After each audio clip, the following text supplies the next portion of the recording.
Good morning guys. Eto, off day na naman natin.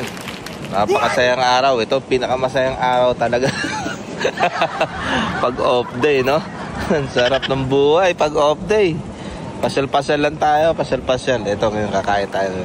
Paborito natin, fishball soup noodle. Ayun.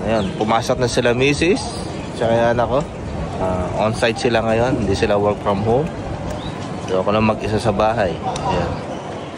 Ayan. Enjoy tayo. Sige, bye-bye.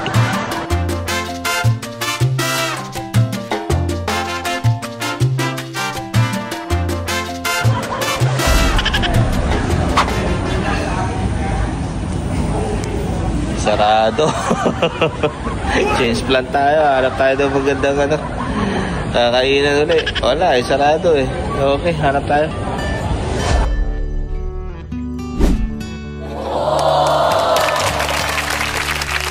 Ito yung pagkain natin ngayon. Yan. Prawn minaman dry.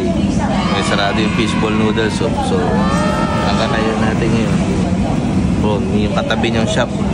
Masarap din ito sigurado. Kasi maraming pumipili. Maraming pumipila. Ito siya. Ngayon yung soup. Parang broth to ng prawn eh. At ito yung noodles. Kain na tayo. Tikman natin. Tikman natin yung soup. Ayan. Tikman natin ito. Sarap talaga. Sarap na sarap ako dun sa lasa ng hipon. Sarap. Yan. Parang lahat ng flavor nandito eh.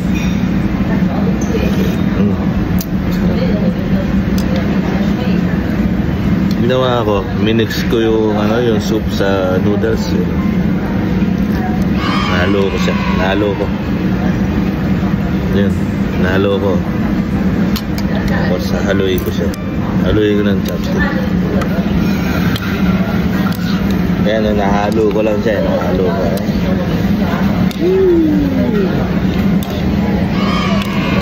Pinaghalo-halo lang niya yung mga spices. Kita ko. Pero parang iba't ibang flavor yun eh. Bukan natin tikman. Pero sinabi ko, less chili. Konting chili lang yung pinalagay ko. Kasi hindi tayo mahilig sa maanghang. Tikman natin, no?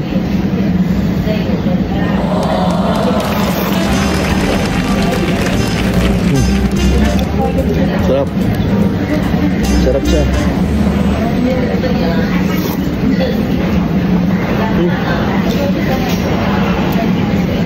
Grabe. Sarap. Higop ka lang soup, oh. Ito.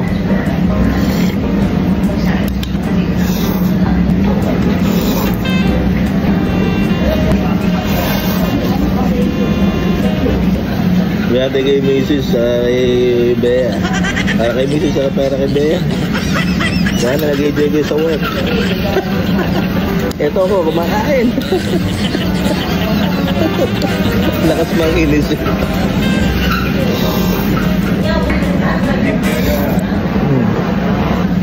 Galing nila paano niluto ito. Sarap. Halo-halo flavor.